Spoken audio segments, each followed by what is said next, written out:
Chosen one, listen carefully. Heaven is stirring, and your name is echoing beyond the veil. The season of silence that once wrapped around you like a shroud is unraveling. What was concealed is about to be revealed. You are stepping into a divine unveiling, where everything spoken against you will bow before the evidence of God's justice. There were moments you questioned if God still saw you, when doors closed without explanation, when loyalty turned into betrayal, when whispers carried your name but not your truth. You stood still while others rushed ahead, watching people celebrate who once mocked you. Yet, even as they moved, heaven was positioning you. Vindication has its own clock. It doesn't run late. It arrives right on time. The Word of God declares in the book of Isaiah, chapter 30, verse 18, "For the Lord is a God of justice. Blessed are all who wait for him." Those words are alive right now. They're not history, they're prophecy over your life. God is not indifferent to your pain. He has been building a stage where his justice can be seen through you. The waiting was never wasted. Every quiet night, every unanswered question, every moment you swallowed tears instead of anger, it was all counted as faith. Let me tell you about Jonah. Not the prophet swallowed by a fish, but a man like you, a modern-day chosen one. He worked diligently, kept integrity when it cost him opportunities, and trusted God when it seemed foolish. For years, people accused him of things he never did. He lost friends, reputation, even his sense of direction, but he kept praying, "God, if I am still yours, make it known in your time." And then, one morning, everything changed. The company that rejected him publicly apologized. The same crowd that dismissed him began quoting his words. Jonah didn't chase vindication. It found him. Heaven wrote the final chapter. And when God writes, "No rumor canedase," that's your story in motion. Your silence wasn't weakness, it was worship. The restraint you showed while misunderstood was evidence that God's Spirit lived inside you. You could have fought back, defended yourself, exposed lies, but you didn't. And that humility became your oil. It's what heaven will now pour over your head in the sight of many. Think of yourself as a diamond still under pressure. The fire didn't destroy you, it clarified you. Every false accusation, every delay, every lonely season pressed away impurities. What remains is pure, indestructible purpose. And now, the same light that once blinded you is about to reflect through you. Vindication is not a loud announcement, it's a quiet reversal. It begins when God lifts his hand and says, "Enough."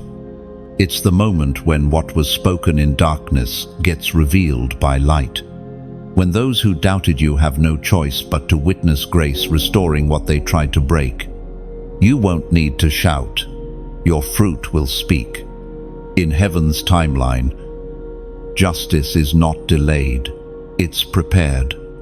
When it arrives, it feels sudden to others. But to you, it feels sacred. You'll realize it was never random. Every tear was a seed of evidence.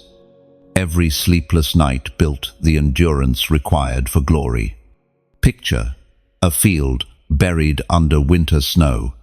For months, it looks lifeless, forgotten. But beneath the frost, roots stretch deeper. And when the thaw comes, the bloom is unstoppable. That's you.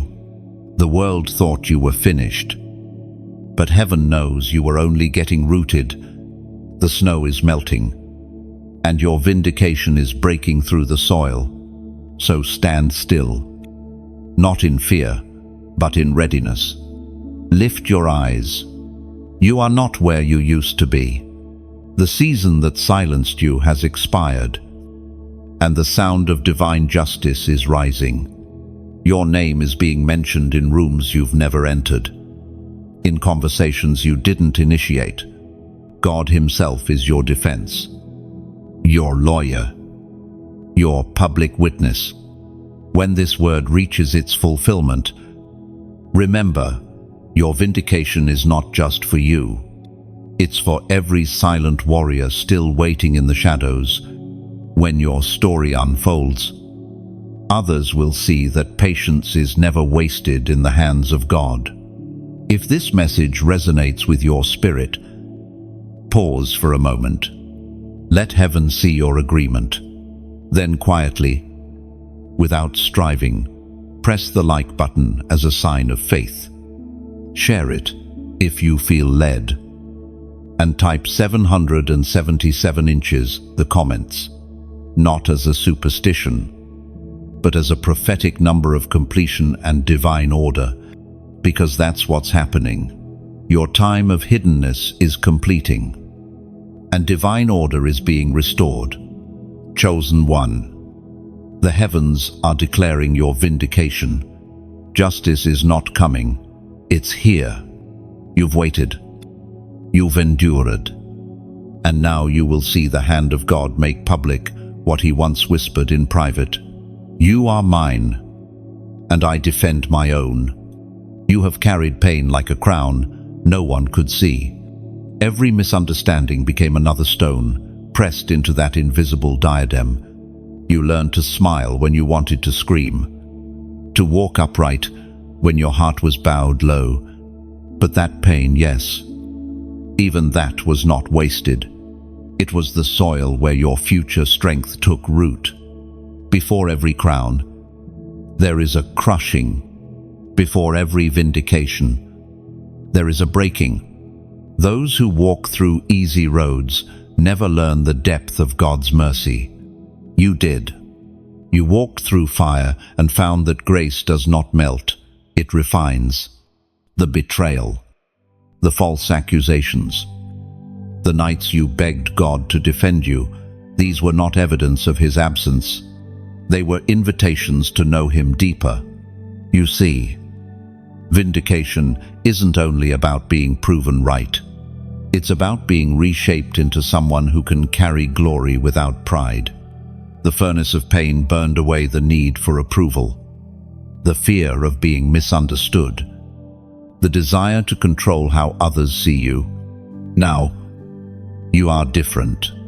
You carry a holy calm, one that only comes after surviving storms that tried to erase you. There was a time when David hid in caves, hunted by the very man he once honored. Saul's jealousy painted him as an enemy, though David had done nothing but serve. Yet even in exile, David refused to take revenge. He could have defended himself with a sword, but he chose a harp instead. That restraint was his test, and in due time, God lifted him from the wilderness to the throne. Chosen one. That same divine pattern has been written over your life. God did not allow you to be misunderstood to shame you. He allowed it to shape you. Because the vindication that comes without transformation never lasts. The pain you endured was heaven's way of proving your purity to the earth. As recorded in the book of Romans, chapter 8, verse 18, I consider that our present sufferings are not worth comparing with the glory that will be revealed in us. That verse doesn't promise an escape from pain, it promises exchange. Suffering gives way to glory. The weight of what hurt you will soon be replaced by the weight of honor. The same hands that broke you will witness your rebuilding. Do you remember when your own voice grew silent? When you tried to explain yourself and no one cared to listen? That silence trained you to hear the voice of God above the noise of men. You learned to seek his approval when others withheld theirs. And now, your discernment has sharpened. You can sense truth from flattery, loyalty from convenience. You can see through masks because you've worn none. Your nights of weeping were sacred. Each one carved new depth in your soul. And through that depth, God can now pour wisdom that shallow hearts could never hold. This is why your story had to include heartbreak. It stretched your capacity for compassion. You are being raised to lead others, not through status, but through scars. Imagine gold being refined in fire. At first, the flame feels like destruction, but as heat intensifies, impurities rise to the surface. The refiner does not turn away. He waits until he can see his reflection in the molten metal. That's what God has done with you. He's been watching, waiting, until his image could be seen clearly in your endurance. Now the pressure is easing. The heat is lifting. You may not see the full picture yet, but heaven already does. The scales are tipping. Every injustice has been logged. Every tear remembered.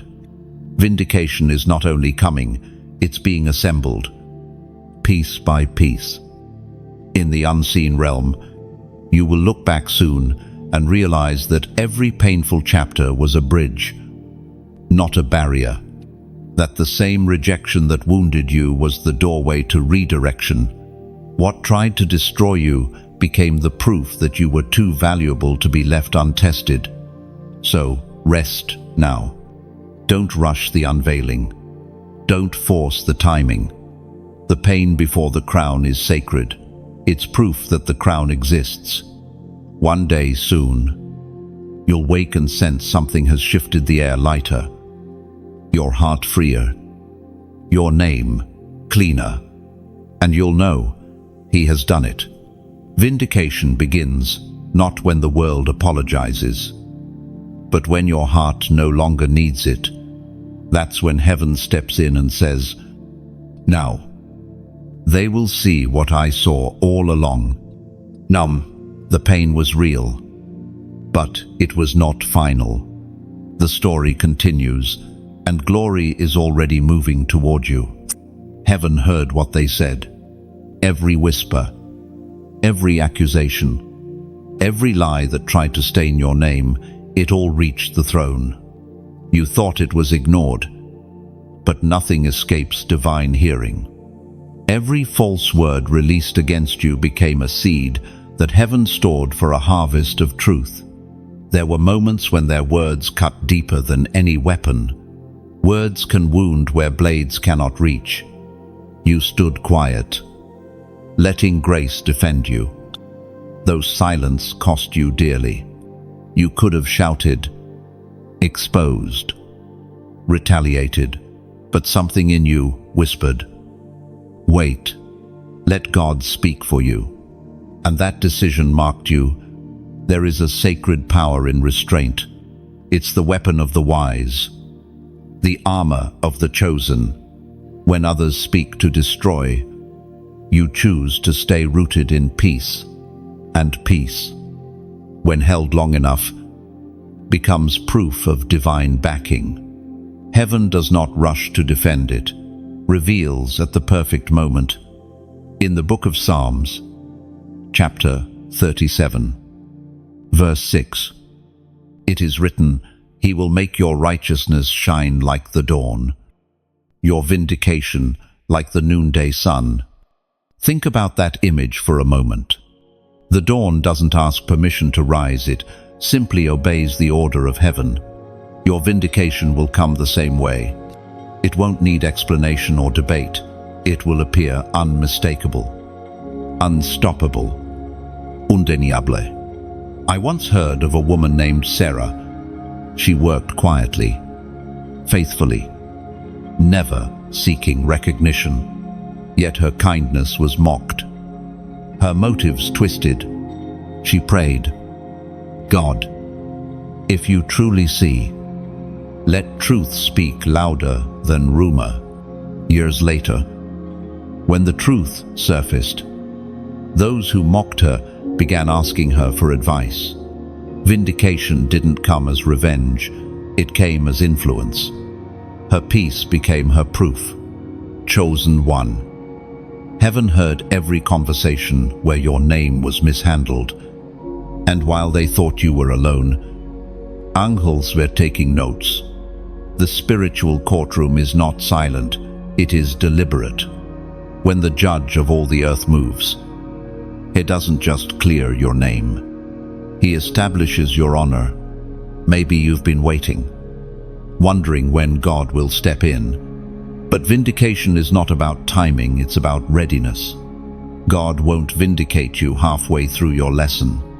He'll wait until the pain has purified, until your heart can handle glory without gloating. Because vindication that breeds arrogance is not justice, it's just pride repackaged. Your story has reached a turning point. The words that once buried you will now build you. The lies that were meant to define you will serve as the backdrop for God's truth to shine brighter. Like a painter using shadow to frame light, heaven has used your opposition to highlight your authenticity. You are about to see reversal in ways you didn't expect. Opportunities that closed without reason will reopen. This time, with clarity. People who doubted you will suddenly recall your words. And even if they never apologize, you'll sense peace settle on your heart like morning dew. That's when you'll know the case is closed in heaven. You don't need to chase validation. Truth travels slower than gossip, but it lasts longer. You were never meant to defend yourself in human courts. You were meant to be defended in divine ones. And when heaven rules, the earth must acknowledge. Let your silence remain your sanctuary. Every time you wanted to fight and didn't, heaven fought for you. Every time you blessed instead of cursed, you stored up evidence in the spiritual realm. The verdict is being written now, and the sentence reads, vindicated. Type, I stand cleared, below, as a declaration not to prove anything to people, but to agree with heaven. It's a prophetic act, an outward echo of what's already happening inside your spirit. When you write it, you're saying, God, I trust your courtroom over theirs. I release every false word and take hold of truth. No, remember, chosen one, when God defends you, He doesn't whisper, He announces. When He clears your name, He does it so loudly that even your silence will echo His justice. What they said no longer defines you. What heaven speaks will carry your name from this moment on. The same God who heard the whispers is about to let the world hear your victory. And when that day arrives, you won't need to say a thing. Your peace will speak for you. The same God who heard the whispers is about to let the world hear your victory. And when that day arrives, you won't need to say a thing. Your peace will speak for you. You are not waiting for approval anymore. You are walking in assurance. The tables have turned. Not because you demanded justice, but because heaven decided your silence was sacred enough to reward. Vindication is already unfolding around you quietly, beautifully, undeniably. Every moment that once felt wasted is becoming evidence of divine order. Trust this timing. The light will not delay its rising. There was purpose in the wilderness. Every stretch of loneliness, every unanswered prayer, every silent night was not punishment, it was preparation. The wilderness is where the noise of the world fades and only the voice of God remains. You may have thought you were forgotten, but you were being trained for visibility without vanity, power without pride. The wilderness doesn't destroy the chosen, it defines them. It strips away what cannot go into the next season. In the stillness of obscurity, God works on foundations, character, obedience, endurance. Without that hidden work, public blessing would crush you under its weight. The waiting wasn't God's delay, it was His mercy in disguise. Think about Moses, raised in Pharaoh's palace. He once believed he was ready to lead, but before he could free anyone, God led him into 40 years of quiet obscurity in the desert. There, stripped of title and applause, Moses learned to listen when his ears could finally distinguish the whisper of the divine. God called him back with fire in his bones. That's the mystery of the wilderness. It doesn't erase you, it redefines you. Chosen one. Your wilderness had a curriculum. You learned patience in what felt like punishment, resilience in what looked like rejection. Every no taught you to find peace in God's timing instead of human approval. You were learning the rhythm of heaven, slow, deliberate, unstoppable. As written in the book of Deuteronomy, chapter 8, verse 2. Remember how the Lord your God led you all the way in the wilderness these 40 years, to humble and test you in order to know what was in your heart. Amen. That verse carries the blueprint of your journey. The wilderness was never meant to humiliate you. It was meant to reveal you. God already knew what was inside your heart, but He wanted you to see it too. When everything else was stripped away, status, certainty, support, you discovered what could not be taken. Your faith. You may not have realized it, but something sacred happened while you were waiting. You learned to hear God in the small things, a quiet morning, a whispered reassurance, a verse that found you when you needed it most. Your sensitivity to the Spirit increased, your dependence deepened, and your discernment sharpened. The wilderness became your classroom. Many run from isolation because they mistake it for abandonment. But you stayed. You remained in the stillness long enough to realize that what you thought was silence was actually strategy. God was pruning relationships that could not grow with you. He was removing distractions disguised as support. He was preparing your heart for the kind of elevation that requires solitude first. The wilderness is also where intimacy is restored. It is there, away from the noise, that God whispers secrets He won't reveal to the crowds. You began to understand that presence matters more than platform, obedience more than opportunity. The very place that looked like exile became the sanctuary of revelation. You didn't just survive that season, you were sculpted by it. Like clay on the potter's wheel, you were spun and pressed until you began to take shape.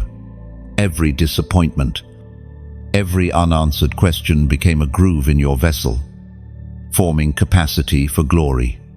Without that shaping, the oil would spill too easily.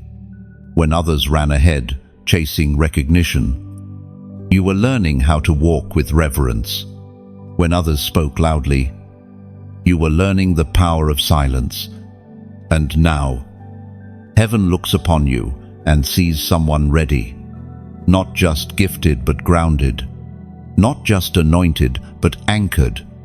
The wilderness is the proving ground for trust. It's where you learn that manna is enough for today. Even when tomorrow feels uncertain, it's where you stop asking when and start saying whatever you will. Lord, those who graduate from the wilderness are not impatient believers. They are tested vessels of endurance. And soon, you will understand why that season lasted so long. Because what God builds in secret, He intends to display with splendor. You will emerge not bitter, but brilliant, not wounded, but wise. The wilderness doesn't end with weakness, it ends with wonder. You may still see the traces of desert sand on your feet, but don't despise them. They are proof that you have walked with God. The path behind you is marked with both tears and transformation. And when the next door opens, you will recognize that it wasn't just about where God was taking you, it was about who He was making you into. The wilderness is ending. The lessons remain. And soon, you will step out carrying something more valuable than vindication, unshakable intimacy with the one who never left your side. There is a table being set for you, right in the presence of those who once turned away. The fragrance of what God is preparing can already be felt in the atmosphere. You may not see the full picture yet, but heaven is arranging it with precision. Every unseen act of faith, every silent prayer, every decision to forgive, they have all become ingredients in the feast that is being prepared for your honor. Vindication is not only about clearing your name, it's about revealing God's character through your story. He is not just restoring what was lost, He's preparing a public display of redemption that will cause others to say, "Surely, the Lord was with them all along." The word of the Lord reminds us in the book of Psalms, chapter 23, verse 5. "You prepare a table before me in the presence of my enemies. You anoint my head with oil, my cup overflows." That verse isn't about revenge, it's about reassurance. God is showing that His provision is not dependent on human permission. Even in the presence of opposition, His abundance flows. You are about to sit at that table, not to boast, but to testify. Think of a garden after rain. The soil that was once dry now breathes life again. The flowers that looked withered stand tall, refreshed and radiant. That's what God is doing with you, refreshing your spirit, reviving what seemed buried. The storm that tried to drown you has only watered the ground for your next harvest. And when you finally sit at that divine table, you will realize it was never about being seen by people. It was about being known by God. The table is not a stage, it's a sanctuary. It's where gratitude replaces bitterness, where peace replaces pride. You might feel like your story doesn't matter in a world filled with noise and comparison, but every time you choose light over anger, every time you hold on when giving up seems easier, you are changing atmospheres. You are spreading hope. That quiet faith of yours, it reaches further than you think. If this message has spoken to you, if it has poured life back into weary places, let it also inspire you to pour life back into others. Just as this word found you freely, you can help it reach someone who needs it next. When you like, when you share, when you subscribe, it's not about numbers or algorithms. It's about spreading light into timelines filled with darkness. Every click becomes a ripple that may land on someone's night of despair and whisper, "Hold on, God still sees you." And if you ever feel led only if your heart feels peace about it, you can also plant a seed of support. Think of it as adding a small flame to this growing fire of hope. Just as a candle loses nothing by lighting another, your giving becomes the spark that helps these words continue to shine where silence once ruled. This is not about obligation, it's about overflow, like a stream flowing from a well that never runs dry.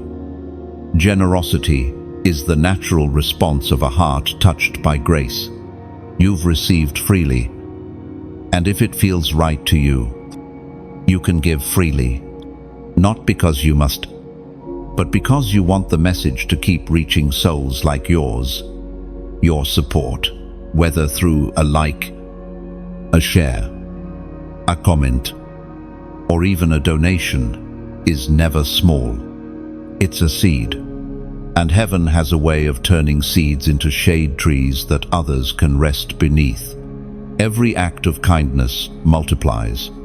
Every offering of love echoes beyond what eyes can see. The table God prepares for you will always have room for others. When you give, you extend that table, making space for another weary heart to sit, to listen, to heal. You become part of this divine story. Not just a listener, but a light bearer. So let your giving, in whatever form, be an act of worship. Let it flow naturally, quietly, beautifully, just like the grace that found you. If your heart feels stirred to keep this space alive, you'll know what to do. And if not, your presence alone is already a gift. Stay connected. Stay expectant. And let's keep walking this journey together, where faith meets healing and heaven meets the human heart. The table is ready. Chosen one, take your seat. Receive with gratitude, and let the overflow of what you've received become nourishment for someone else's soul. Because the meal of grace is never meant to be eaten alone, it's meant to be shared. The mantle is awakening. Something within you that once lay dormant is beginning to stir. It feels like a quiet tremor in your spirit, an unexplainable awareness that God is calling you forward. You sense it, even when you can't describe it. The same anointing that once covered your hidden prayers is now preparing to rest visibly upon your life. The world may still see you as ordinary, but heaven knows better. You have been carrying divine fire wrapped in human form. The oil on your life never left it thickened. The pressure you felt was not punishment, it was preparation. The mantle does not come cheaply. It comes through seasons that prove your endurance, your loyalty, and your humility. As written in the book of 2 Kings, chapter 2, verse 13, Elisha picked up Elijah's cloak that had fallen from him and went back and stood on the bank of the Jordan. Oh, that verse is not just history, it's a mirror. The same spiritual moment is happening again, through you. The mantle you are about to carry was never lost. It was waiting for your readiness. Elisha didn't grab the cloak out of ambition, he received it through alignment. And that is what God is teaching you now. The difference between chasing and carrying. You've felt the stirring in your heart, the sense that something greater is calling. The restlessness, the deep longing, the strange peace amidst uncertainty, all signs that heaven is awakening your assignment. The oil on your life has matured through pain, and now it carries authority born from experience. There's a story of a woman named Lyra who served quietly behind the scenes in her small church. No one noticed her at first. She simply prayed, cleaned, and encouraged others. Then one day, during a prayer meeting, a man stood up and said, "I don't know why, but God says, the oil that fell on those before you has found you now." That day, Lyra's voice began to carry power that broke hearts open and brought healing to many. The mantle found her not because she sought a title, but because she was ready for responsibility. That's how mantles work. They fall on those who have been faithful when no one was looking. They come to the surrendered, not the striving. The mantle will not only elevate you, it will change you. You will find that your desires shift. Your priorities realign. You'll crave God's presence more than applause, truth more than recognition. And this shift is crucial, because the anointing is not for display, it's for service. You are not being crowned to be celebrated. You are being trusted to carry light into dark spaces. The weight you feel, now the spiritual stretching, the sleepless nights. The strange intensity is not burnout, it's birthing. The mantle presses before it pours. The oil must break through the vessel before it flows freely. You are in that threshold right now, the moment where heaven breathes. Now, lo, the world needs what you carry. That is why the warfare has been so personal, so targeted. The enemy does not fight the average, he fights the anointed. But the more he tried to silence you, the stronger your voice became. You learned to pray through exhaustion, to trust through confusion, to love through betrayal. That's the posture that can hold a mantle without cracking. If this word resonates deep within your spirit, type 111 inches, the comments. It's a symbolic act representing divine alignment, new beginnings, and the oneness between your calling, your heart, and heaven's will. Let that number be your silent amen. Your declaration that you accept the assignment. Don't take this lightly. You are standing in a sacred transition. The mantle does not just rest, it redefines. It will draw people who need healing, deliverance, and hope, and God trusts you to carry it gently. Stay humble. Stay teachable. Stay yielded. The oil that once dripped in private is now running in public. The same hand that anointed you in secret is lifting you into purpose. And when you walk forward, you won't walk alone. The Spirit that called you will accompany you every step of the way. The mantle has awakened, and the world will soon see what heaven has known all along. You were never hidden, you were being crowned in the quiet. The mantle has awakened, and the world will soon see what heaven has known all along. You were never hidden, you were being crowned in the quiet. When you type 111, you're declaring, I align with heaven's will.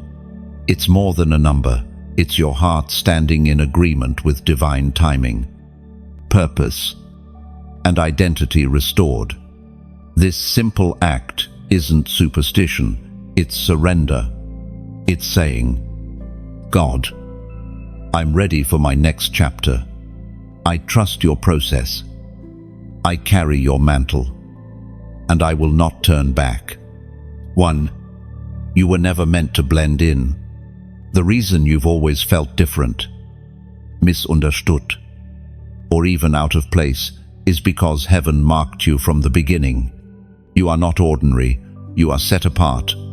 The very traits that made others distance themselves from you are the ones God planted intentionally, so His glory could shine through what the world calls too much, too intense, or too different. You've probably noticed it, how your spirit resists fitting into the molds that everyone else seems comfortable wearing. You try, but something inside you always whispers, you don't belong here. That whisper is not rejection, it's revelation. God has always been guarding you from becoming common when He created you for calling. In the book of Jeremiah, chapter 1, verse 5, the Spirit spoke these words, Before I formed you in the womb, I knew you. Before you were born, I set you apart. I appointed you as a prophet to the nations. That wasn't only said to Jeremiah, it was spoken into the DNA of every chosen one. Before you took your first breath, heaven already scripted a story that would not fit within the expectations of the crowd. You were designed to stand out because your purpose required it. But being different hasn't been easy. It's a weight few understand. People misread your silence as arrogance, your focus as coldness, your discernment as judgment. They see the armor, but not the scars underneath it. You've had to learn that being chosen means being misunderstood, and that sometimes the loneliest place is the one closest to God's voice. There was a young artist named Kyle who lived with that same feeling.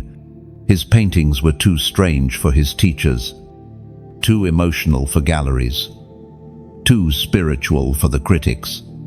He almost stopped creating altogether. Until one day, a woman found one of his early works tucked away at a small cafe. She wept as she stared at it and said, "This painting feels like a prayer I didn't know how to say." That was the moment Kyle realized his difference was his ministry. Chosen one. Your difference is your divine signature.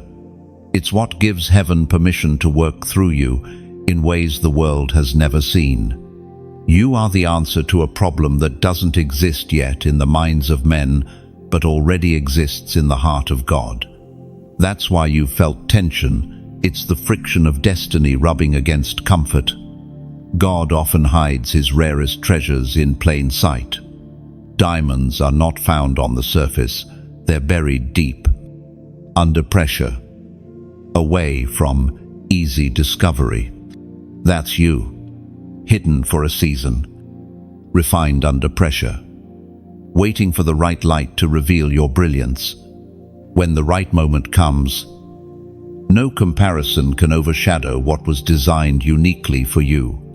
You were not called to imitate, you were called to innovate, to speak in ways that challenge norms, to love in ways that heal, to create in ways that awaken faith. That's why conformity has always felt suffocating to you. You were never built to blend into shadows. You were crafted to carry light. Your difference will not alienate you forever. It will attract the right people at the right time. The same uniqueness that made you an outsider will one day make you a cornerstone. But before that, God allows isolation to refine your confidence, not in yourself, but in His design. Don't despise the loneliness.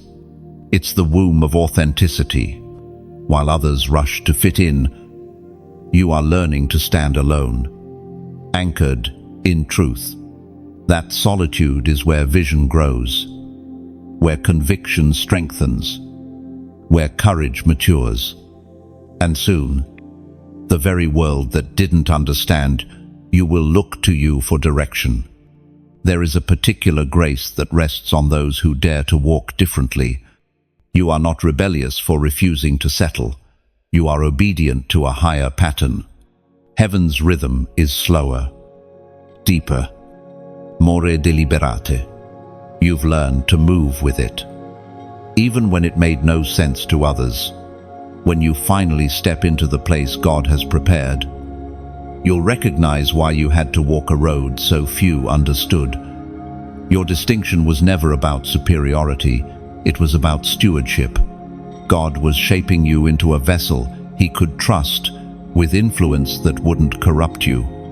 So embrace your difference, not as a burden, but as a blessing. Let it remind you that you carry something the earth hasn't seen yet. You are not out of place, you are out ahead.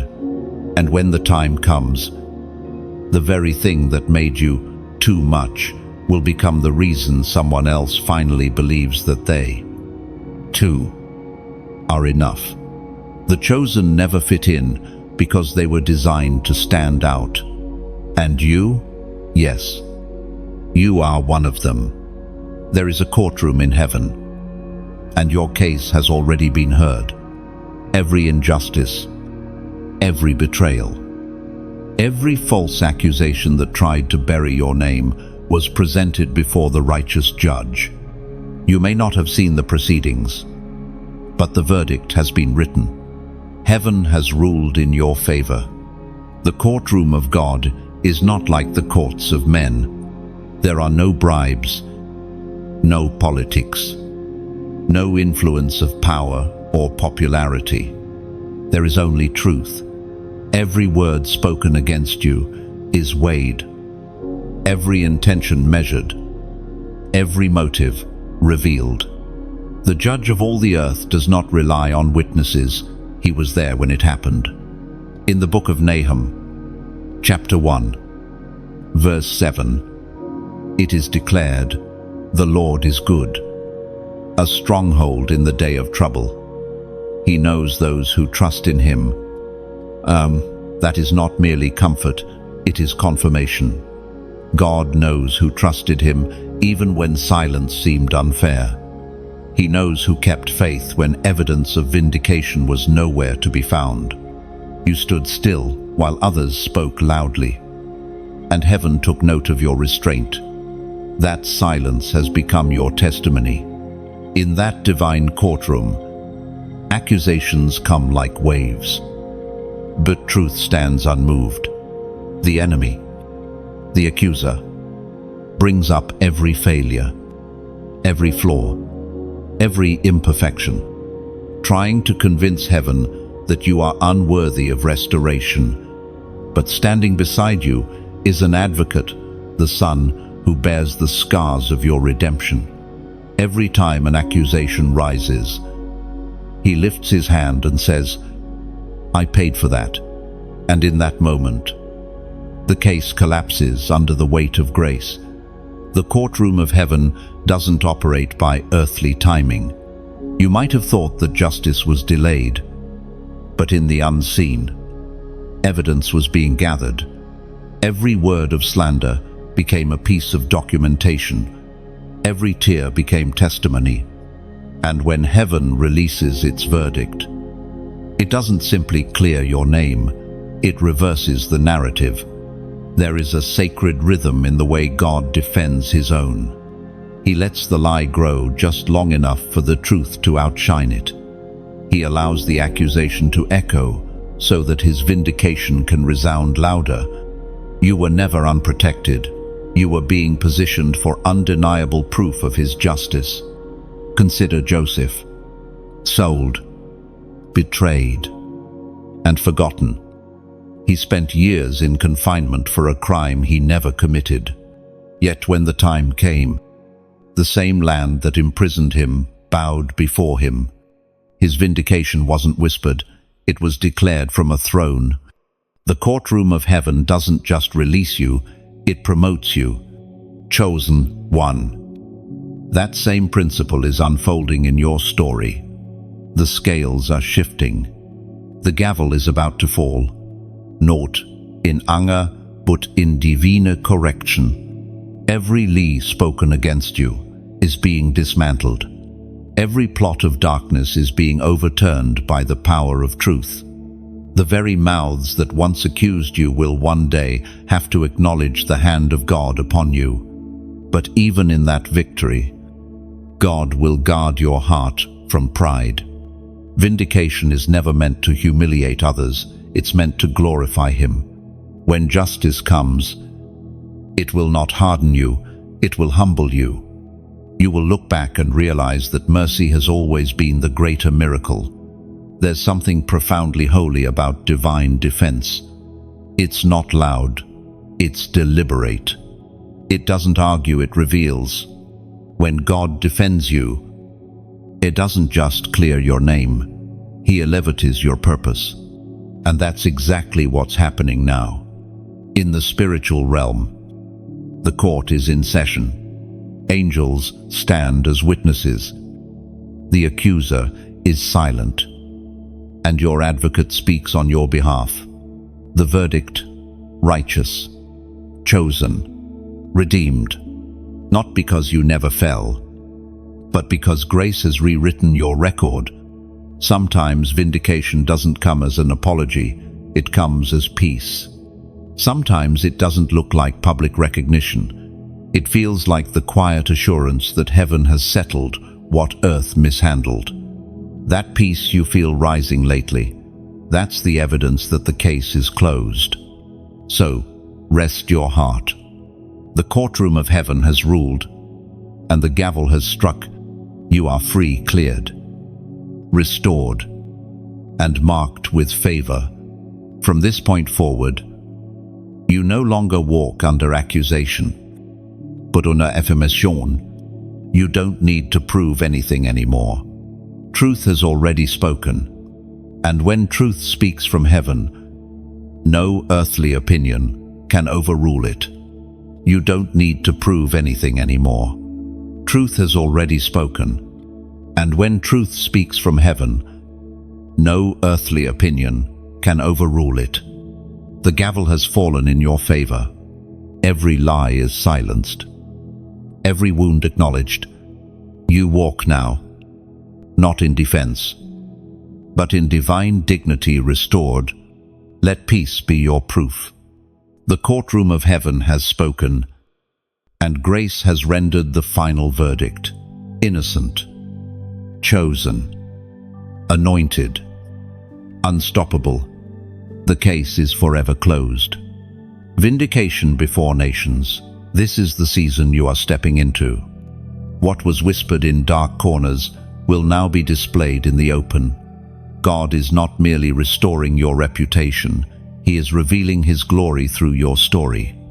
The same people who once questioned your purpose will soon witness undeniable evidence of His favor.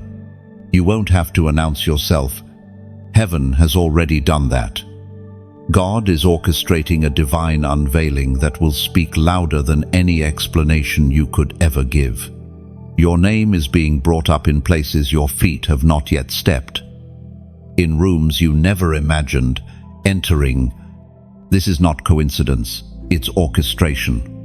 In the book of Isaiah, chapter 61, verse 7, it is written, "Instead of your shame, you will receive a double portion, and instead of disgrace, you will rejoice in your inheritance." That is the divine exchange, shame for honor, rejection for recognition, silence for song. Every tear shed in secret has been transformed into the oil of joy. The days of being overlooked are over. God is rewriting your public story, not to glorify you, but to make you living proof of His justice and mercy. Vindication before nations doesn't always mean fame. It means that the impact of your obedience will stretch farther than your reach. The things you built quietly, the prayers you whispered in solitude, the kindness you offered when no one noticed, all of it will echo into lives you never knew you touched. There's a woman named Danelle who once served as a nurse in a small rural hospital. She often prayed for her patients silently, even when policies forbade it. Years later, one of those patients became a public official and credited her compassion for saving his life and faith. Danelle never sought recognition, but when the moment came, her name carried weight it never had before. That's what divine vindication looks like. It finds you, not because you pursued it, but because heaven decided it was time. Chosen one. Your influence is expanding. Heaven is not just clearing your name, it's amplifying your purpose. You are stepping into visibility, not for validation, but for assignment. God will use your story to awaken faith in those who doubted Him. Your journey will become a sermon without words. This next move of God in your life will not be quiet. It will be gentle but unmistakable, like sunrise after years of gray skies. You will walk into rooms where your presence carries peace, where your words heal, where your story disarms bitterness. You will not need to defend yourself. Your fruit will do it for you. Do not fear this spotlight. It's not the glare of pride, it's the glow of purpose. The same God who hid you in preparation will sustain you in presentation. When He lifts you, He also shields you. When He reveals you, He also roots you deeper in humility. Vindication before nations means that your story will cross borders, sometimes physical, sometimes emotional, sometimes spiritual. People from distant places will find hope in what you overcame. They will look at your scars and see survival. They will hear your voice and feel revival. It's happening already. Your life is becoming a letter written by grace, read by hearts who thought restoration was impossible.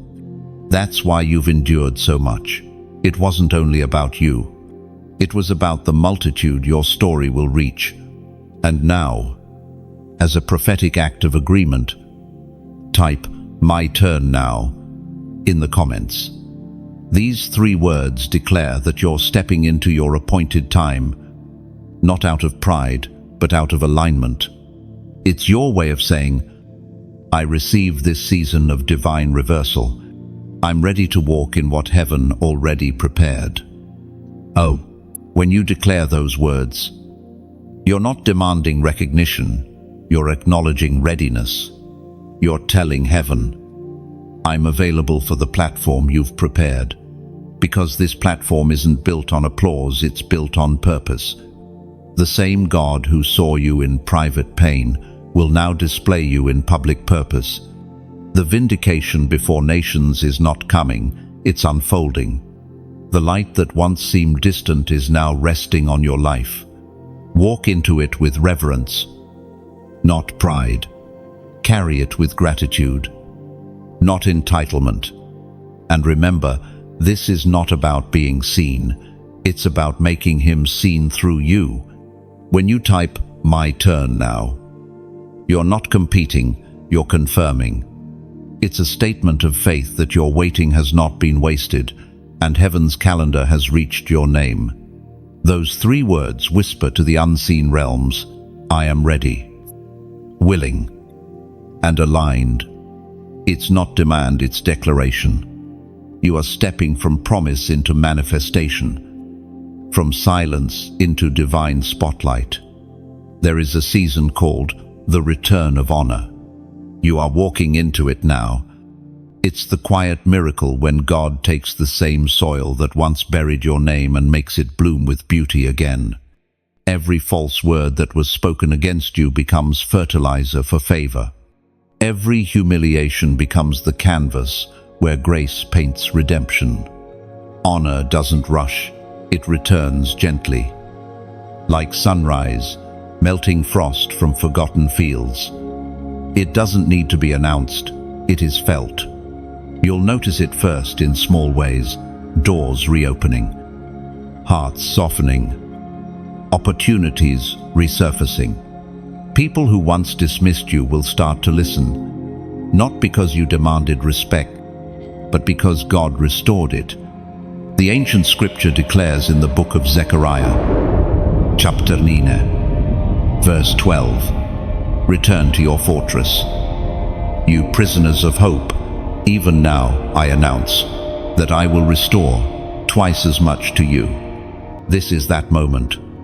You've been a prisoner of hope, still believing, even when there was no visible reason to, and now heaven whispers, double, double for your delay, double for your disappointment, double for your devotion. The tables are turning, not through your strength, but through your steadfastness. Think of a violin. Its strings must be stretched before music can flow. If the stretching stopped too soon, the sound would never reach its perfect pitch. That's what your journey has been, tension turned into tune. God has been tuning your life. And now, the melody of vindication is about to play for all to hear. But this honor doesn't make you proud, it makes you peaceful. You won't need to prove who you are anymore. Your life will show it. You'll walk differently, not with arrogance, but with assurance. The same places that once brought you pain will become altars of praise. Honor will follow you like fragrance. It won't be loud, but it will linger. People won't be able to explain why they feel safe, inspired, or uplifted around you, but it will be because heaven's approval now rests on you. And as this message flows through your spirit, if it brings you peace, let that peace become a bridge. When you press the like, share, or subscribe button. It's not a transaction, it's a testimony. It's your way of saying, this message met me where I was. Maybe it can meet someone else too. Oh, your simple act can carry light into timelines where despair hides. You never know who might be one scroll away from giving up. One click could send this reminder: God still restores. And if your heart ever feels led to do more, to help keep this space alive, give only as love leads you. Think of it as planting a small seed into soil that already produced fruit in your own life. No pressure, no obligation, just invitation. When you give, you're not paying for words, you're watering a well. You're helping the message that healed. You flow freely to others, still thirsting for hope. Imagine a lamp burning in a dark room. Every small act of generosity becomes another drop of oil that keeps it glowing. This isn't about charity, it's about continuation. You've received light, and if your heart desires, you can help it travel further. Whether it's a donation, a share, or a whispered prayer, each act keeps the flame alive. You might not see it, but your contribution, however small, echoes. It reaches those standing where you once stood, uncertain, unseen, in need of a reminder that God still restores dignity. By joining this mission, you become part of that restoration. And if you choose not to give, still know this: you are already part of the story. Your presence here is support. Your listening is a gift. Whether you give or simply receive, you belong in this community of light bearers. So as you feel that gentle tug in your spirit, let gratitude guide you. If it feels right, act. If it doesn't, rest. Honor is never forced. It flows, just as God freely gave grace to you. Everything in this space must flow freely too. The return of honor isn't just about your reputation, it's about your rhythm. You're learning to move in grace, to give without fear, to receive without guilt. That's the beauty of restoration. It softens even as it strengthens. You are walking proof that humility wins in the end, that patience outlasts gossip, that faith builds what lies cannot destroy. And as you rise, may your life remain a quiet anthem of grace, steady, radiant, unforced. The return of honor is here. Take it gently, wear it humbly, and let it remind you that every fall was never the end. It was the setup for restoration's song. Every weapon that was formed against you has become dull in the hands of those who shaped it. Every scheme meant for your downfall is being turned into evidence of your protection. This is the mystery of divine reversal, the sacred exchange where what was meant for evil becomes the raw material for glory. You may not have realized it yet, but God has been weaving redemption into every thread of your story, even your mistakes, even your missteps, even the moments that broke your confidence. Nothing was wasted. Every wound became a doorway for wisdom. Every loss became the soil for new life to grow. The eternal promise echoes from the book of Genesis, chapter 50, verse 20. You intended to harm me, but God intended it for good, to accomplish what is now being done, the saving of many lives. Oh, that verse is not merely a comfort, it's a mirror of your own journey. You've lived through betrayal, misunderstanding, and seasons that felt unfair. But heaven is now showing you the hidden side of the story, the part written by divine hands. The harm did not have the final word. Hope did. There is a divine principle that governs every chosen life. God never lets pain end where it began. He transforms it. What the enemy designs to diminish you becomes the very platform where purpose shines brightest. Your scars are no longer symbols of suffering, they are seals of survival. Think of the story of a soldier returning from battle. His armor is scratched, his body marked, but his eyes are steady. Each scar on his skin tells not of defeat, but of endurance. That's how heaven sees you. You are not damaged, you are documented. Every mark proves that you fought and didn't fall. This reversal, however, is not just external, it's internal. Vindication begins within before it's seen without. God has been reversing despair into determination, bitterness into compassion, and fear into faith.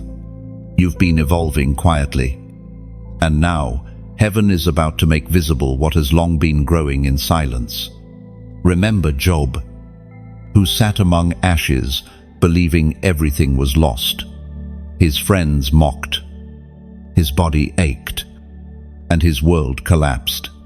Yet when God spoke, everything shifted.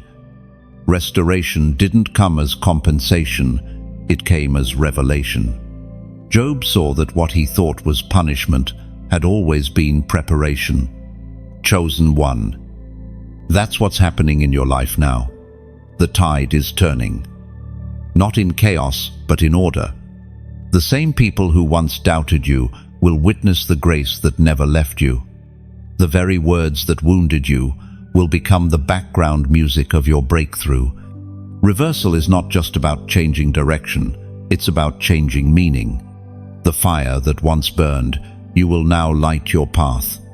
The walls that confined you will soon serve as testimony of how far you've come. When God reverses something, He doesn't just restore balance, He multiplies blessing. You'll begin to see how divine justice doesn't always shout.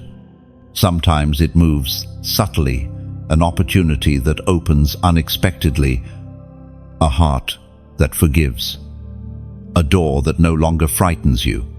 These are signs that the script has flipped. You are no longer reacting to life. Life is responding to your faith. And in this reversal, you'll notice one more miracle: peace. Not the fragile peace that depends on circumstances, but the kind that settles deep in your bones. The kind that says, even if they never apologize, I am free. That is the fruit of divine reversal. It releases you before it rewards you. Look closely at what's unfolding around you. The heaviness that once lingered is lifting. The same memories that used to sting now strengthen you.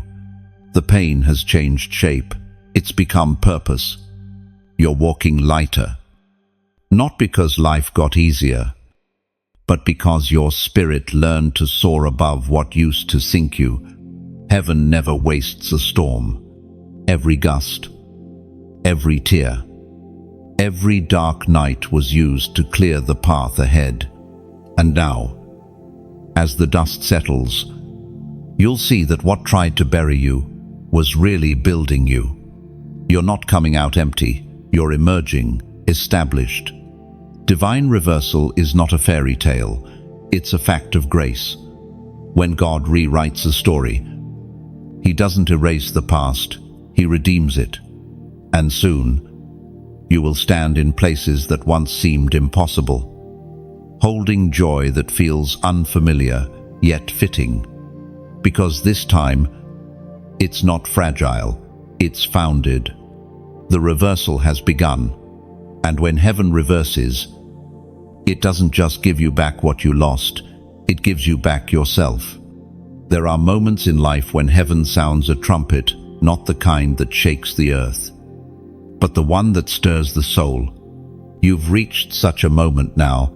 Something within you knows that the season is shifting. You can feel it in the air, in the rhythm of your thoughts, in the way peace and urgency coexist inside your chest. This is heaven's trumpet call. summoning you to step fully into what you were chosen for. You may not hear it with your ears, but your spirit does. It's the gentle awakening that whispers, "Now, you've waited, endured, grown, been refined, and now the sound of divine timing is ringing through your life." According to what is revealed in the book of Joel, chapter 2, verse 1, "Blow the trumpet in Zion, sound the alarm on my holy hill. Let all who live in the land tremble, for the day of the Lord is coming." Allel. This isn't a trumpet of fear, it's one of fulfillment. Heaven is not warning you to hide, it's calling you to rise. You have been prepared in silence long enough. Now, the same silence that once shaped you is turning into a sound that will announce you.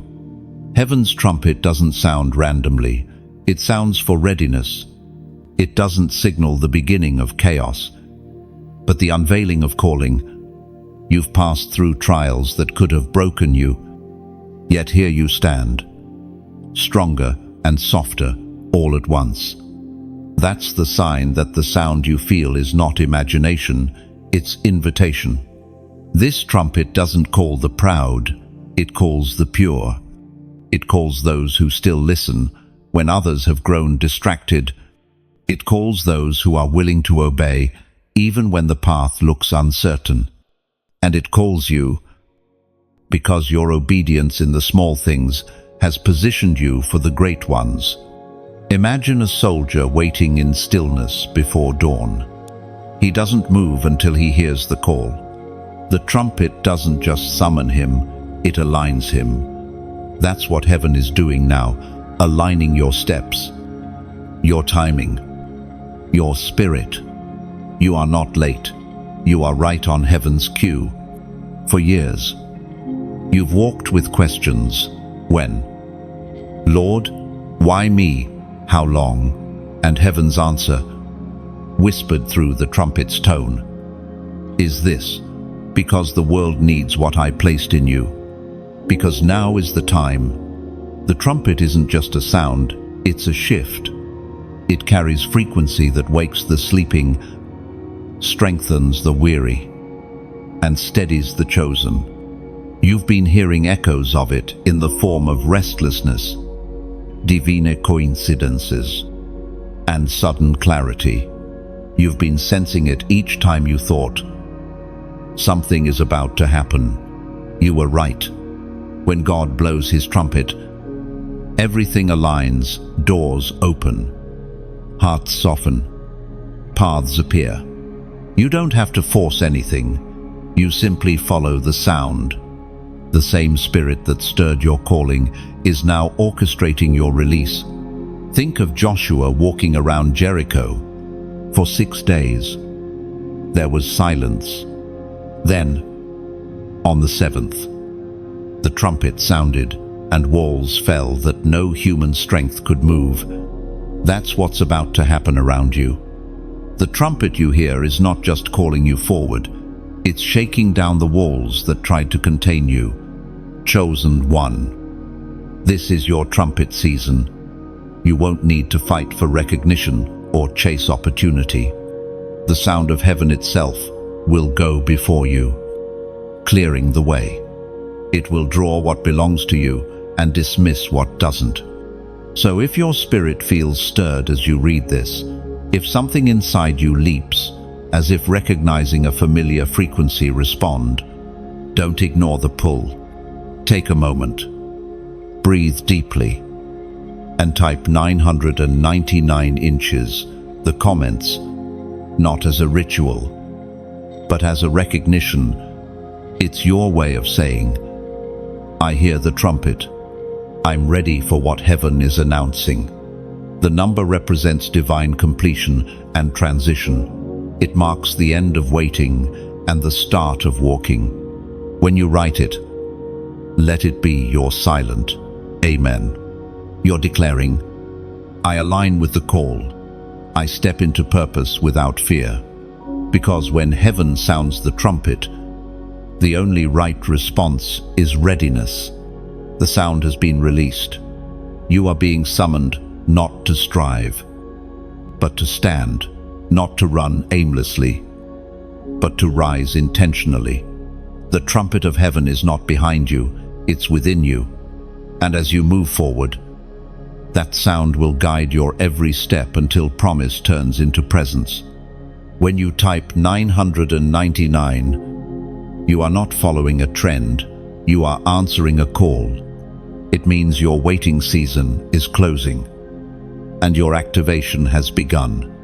Heaven recognizes your readiness. Each number is a note in heaven's symphony, declaring that divine timing is here.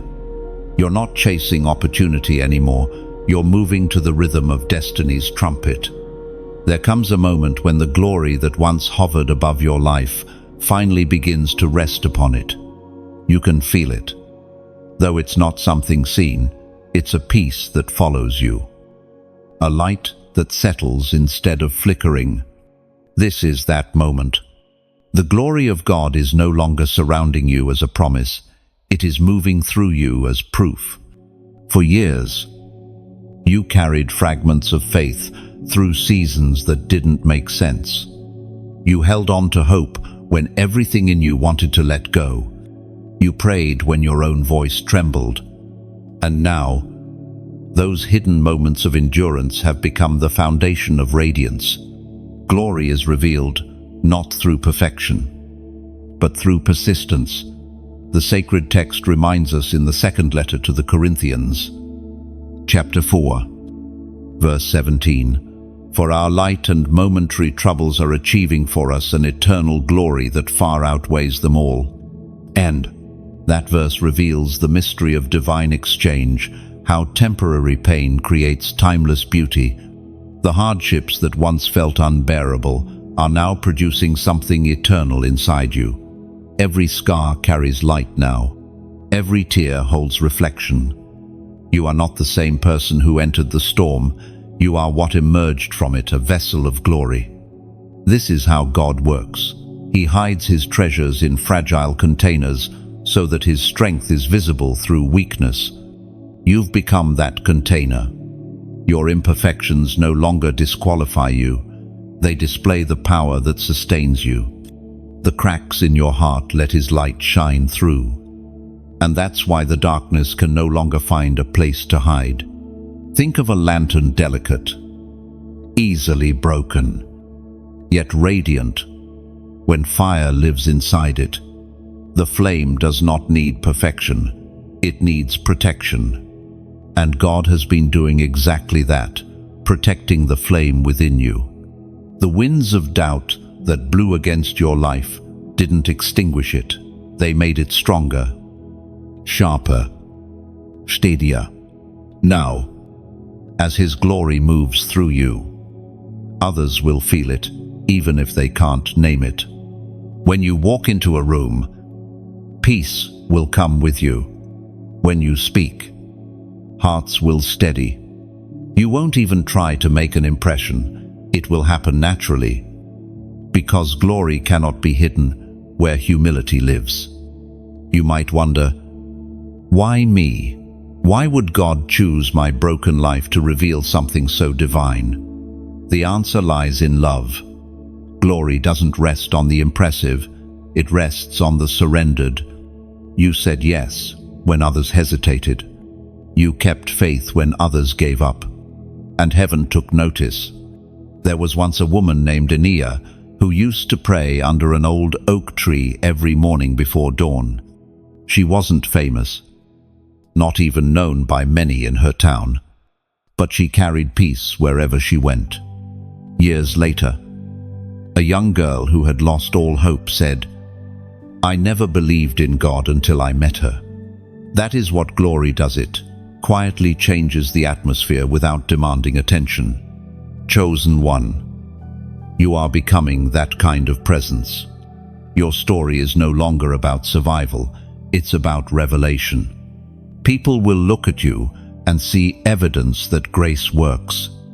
You are becoming living proof that endurance is never wasted and obedience never unnoticed. This glory isn't loud, it's luminous. It glows in your gentleness, shines in your forgiveness, and radiates through your compassion. You don't have to strive for it, it's already inside you. Like the moon reflecting the sun, you are reflecting the one who never stopped believing in you. And this glory will not fade. It will grow. Every time you choose peace over panic, faith over fear, kindness over bitterness, the glow deepens. That's what eternal means. It doesn't diminish under pressure, it multiplies.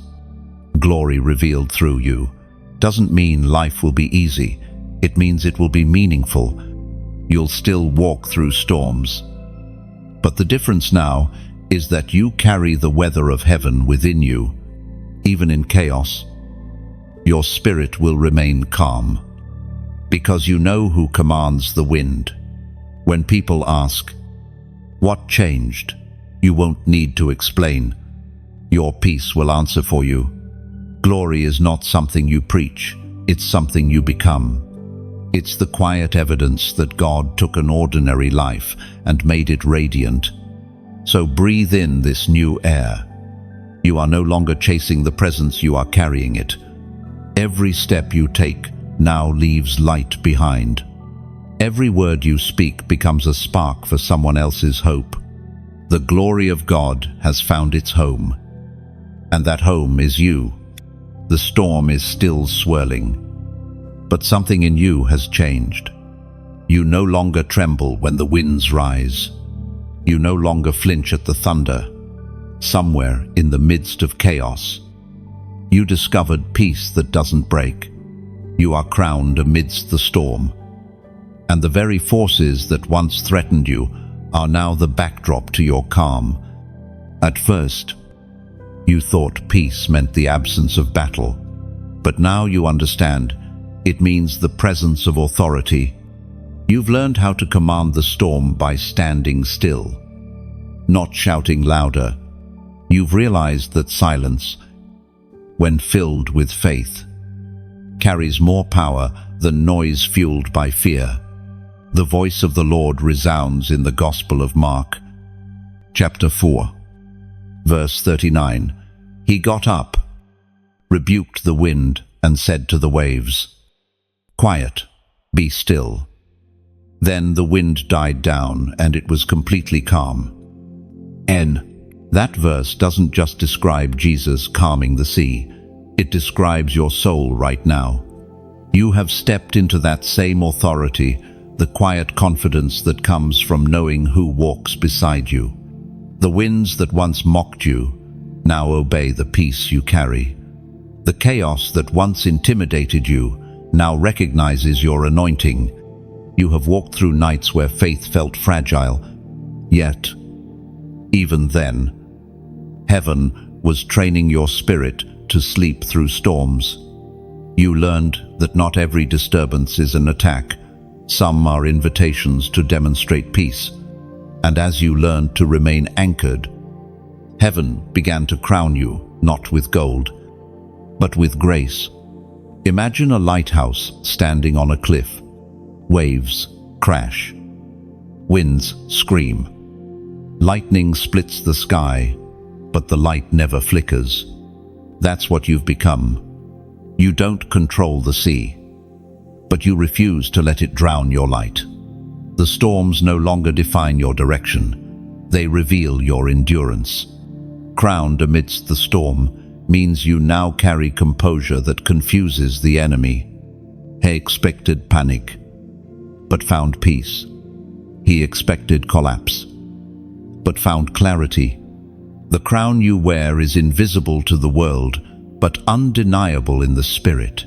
It's the crown of those who conquered fear without fleeing. There was once a man named Elior who lost everything in a single year: his home, his business, and people he thought would never leave. For months, he prayed for God to stop the storm, but it only grew stronger, until one night, he stopped asking for calm and started asking for courage. The storm didn't end immediately, but his fear did, and not long after, restoration began. Sometimes heaven doesn't end the storm, it strengthens the sailor. Chosen one. That's what your crown represents: stability in motion, serenity in madness. You've been taught to reign in stillness. You've learned that the truest form of power is self-control, that the highest kind of authority is peace under pressure. You are learning to walk through life like a king in training, majestic but humble. Not every wave deserves your attention.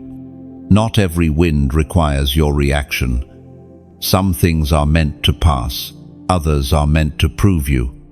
The crown on your head is not fragile, it was forged in fire. There's something sacred about this kind of strength. It doesn't shout, it radiates. It doesn't need validation, it stands firm because it knows who sent it. You are beginning to understand that real victory is not measured by what you conquer outside, but by what you conquer within. The world around you may still tremble, but your foundation no longer shifts. The same storm that once threatened to destroy you has become the stage for your declaration: I will not be moved. And this peace, it's contagious. It will spill into your relationships, your home, your work, even your prayers. People will feel safe near you, not because the storm is gone, but because you've become its calm. That's the mark of one truly crowned by heaven. So when the winds rise again, and they will, don't ask, why me? Ask, what are you revealing this time? Because every storm now serves a purpose. Every wave now carries a message. You are not who you were when the tempest first began. The crown has changed you. You no longer survive the storm, you stand over it. And one day soon, when you look back, you'll realize that the storm was never your enemy, it was your coronation.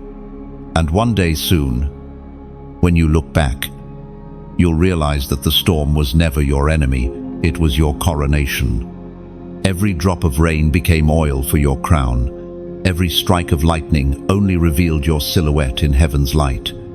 The storm wasn't destruction, it was divine recognition. Now you walk, not as a survivor, but as a ruler of peace.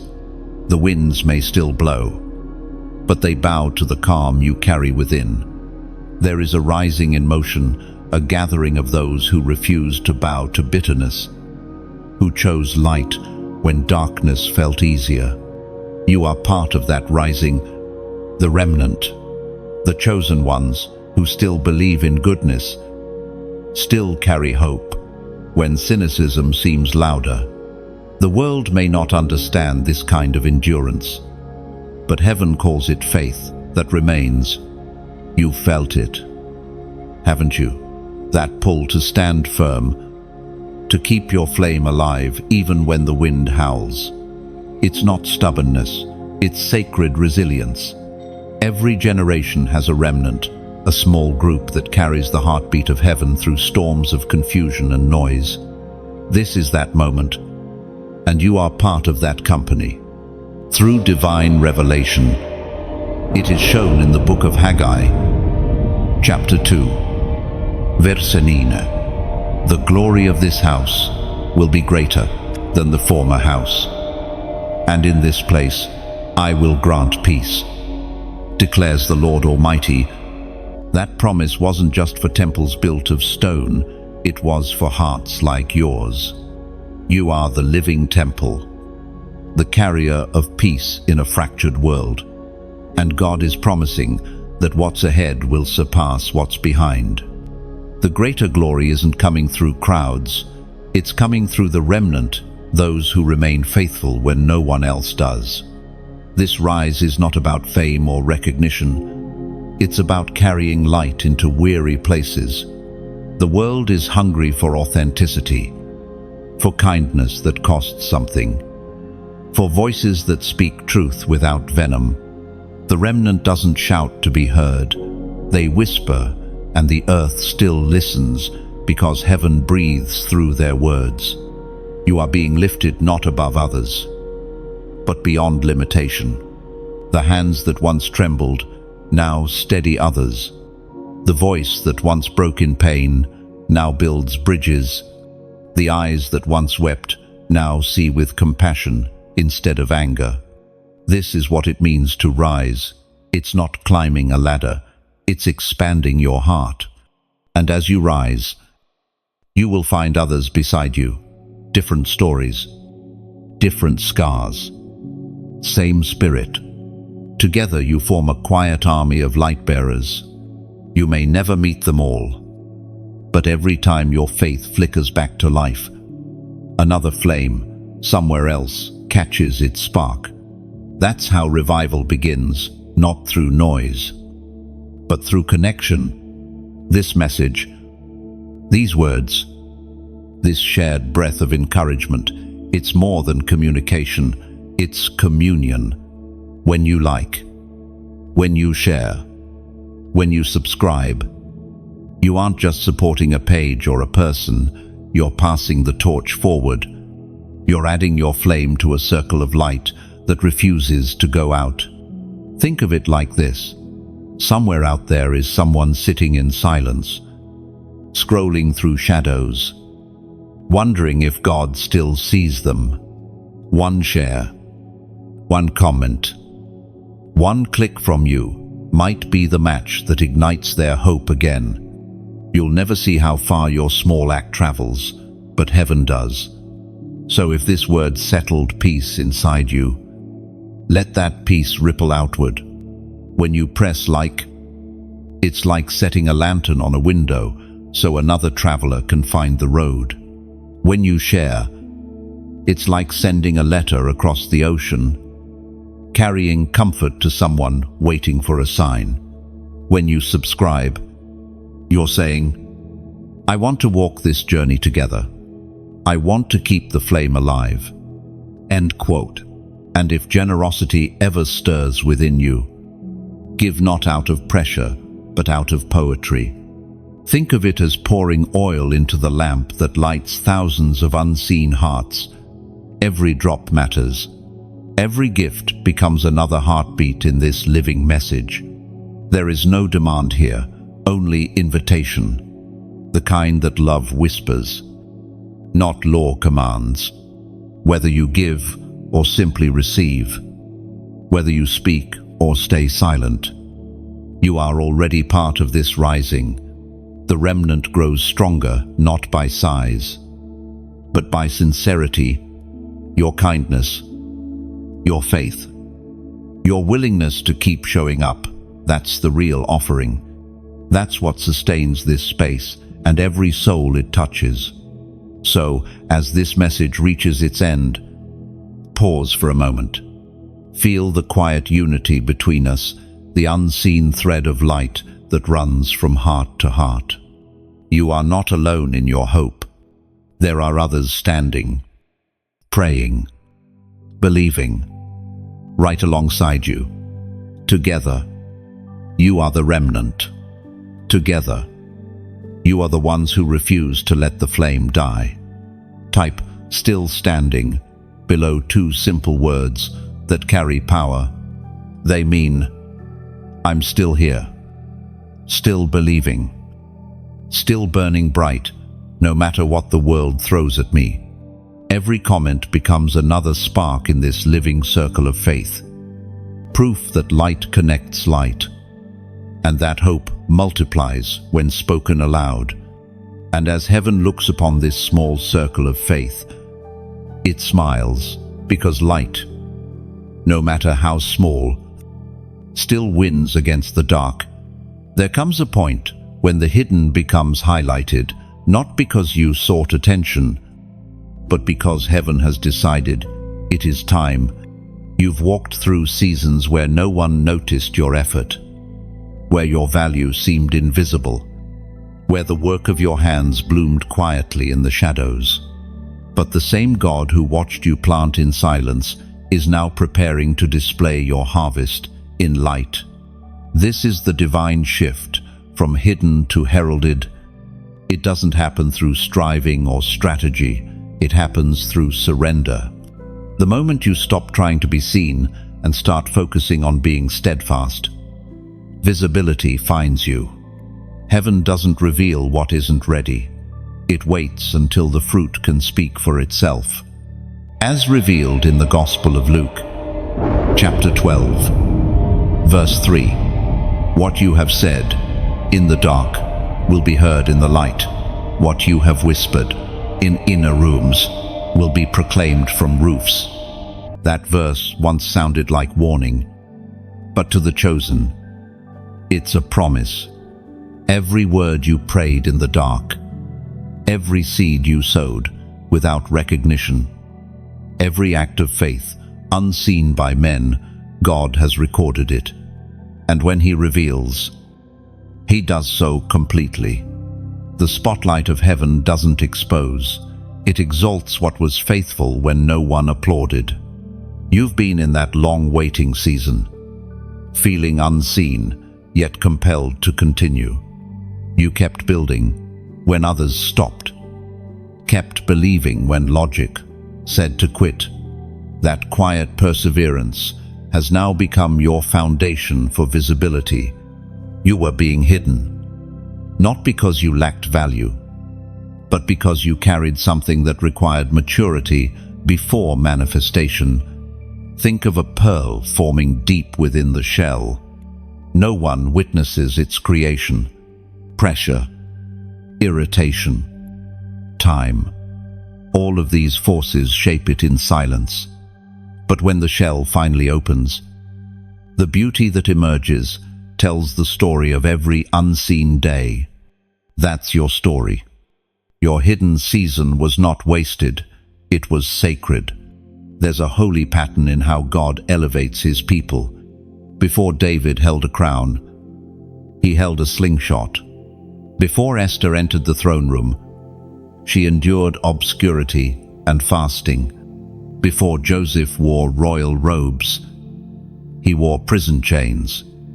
Hiddenness is not denial, it's divine development. Now, the time of unveiling is near. God is positioning you for visibility that glorifies Him, not you. He's not lifting you so people can see you. He's lifting you so they can see Him through you. When your life becomes the lens through which others perceive grace, that's the highest form of recognition. This transition won't be loud. It will unfold like dawn, gradual, steady, unstoppable. One day you'll wake up and realize that what once hid you now highlights you. The very traits you tried to tone down will become the evidence of your authenticity. The words you spoke in pain will become the encouragement someone else clings to. There was once a man named Solon who spent years writing songs in a small attic, never sure if anyone would ever hear them. He wrote from pain, from hope, from prayers that had no words. One evening, he shared one of his songs online, not seeking fame, just honesty. Within days, people across the world began sharing it, saying it felt like a prayer they'd been trying to remember. Solon didn't chase the platform, purpose found him. That's what it means to be heralded by heaven. When God is ready to reveal, no algorithm, no resistance, no silence can stop it. What was meant to be hidden was always meant to be holy first. Only when it was ready to carry weight did heaven allow the world to witness it. The unveiling that's coming won't overwhelm you. It will fit you. You won't feel exposed. You'll feel seen. Finally, in the way God intended. The recognition won't inflate your ego. It will deepen your gratitude. You'll realize that being noticed by heaven was always enough, and everything else is just overflow. Let this truth settle gently in your heart. You are not stepping into fame. but into fulfillment. What God is about to make visible is not a performance, it's the proof of His faithfulness. So, walk forward quietly, confidently, clothed in humility and peace. You don't have to announce yourself. Grace will do it for you. You don't need to chase open doors. They're already being unlocked by unseen hands. You've been hidden long enough. Now, the light will tell your story. Not the story of someone who sought to be seen, but of someone who stayed true until heaven said, "Now, let them see." And when that moment comes, you won't stand on a stage, you'll stand on testimony. Because being heralded by heaven has never been about fame. It has always been about faithfulness revealed. Heaven crowns your obedience with glory. You've come to the end of one chapter. But it isn't an ending, it's the unveiling of divine justice. The fulfillment of every whispered prayer, every act of faith that no one saw. What was stolen is being returned. What was broken is being rebuilt. And what was buried is rising again. Sevenfold, stronger, brighter, and deeper than before. There is a sacred silence that follows vindication, the kind of stillness where heaven lets you breathe after the storm, letting your heart finally catch up to what God has done. You no longer have to fight to be understood, to prove your purity, or to defend your name. Heaven has already done it. The verdict stands. You are vindicated. You are chosen. You are free. We find assurance in the book of Hebrews, chapter 6, verse 10. God is not unjust. He will not forget your work and the love you have shown Him as you have helped His people and continue to help them. And every hidden act of kindness, every prayer said through tears, every time you stayed when walking away would have been easier. None of it went unnoticed. Vindication isn't God repaying you for what you lost. It's God revealing the worth of what you gave. Your reward isn't merely restoration, it's recognition from heaven itself. For so long, it felt like no one saw you. You carried hope in silence, forgiveness in secret, strength when your own knees shook. But God saw it all. The throne of justice never turned its gaze away from you. Every sacrifice you made in obedience became a seed that heaven promised to multiply. Now the soil of time is cracking open, and those seeds are beginning to sprout. You might have thought your story was over, but God never finishes where pain does. He finishes where purpose begins. Every moment you thought was wasted has become a foundation stone for what's being built next.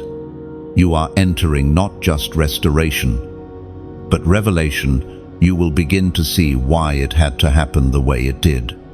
Imagine a craftsman restoring an ancient sculpture from afar. The chisel looks destructive. Each strike seems harsh, but only when the dust clears does the shape emerge. Refined, whole, radiant. That's how heaven has worked on your life. The blows that hurt you most were shaping what could not be seen.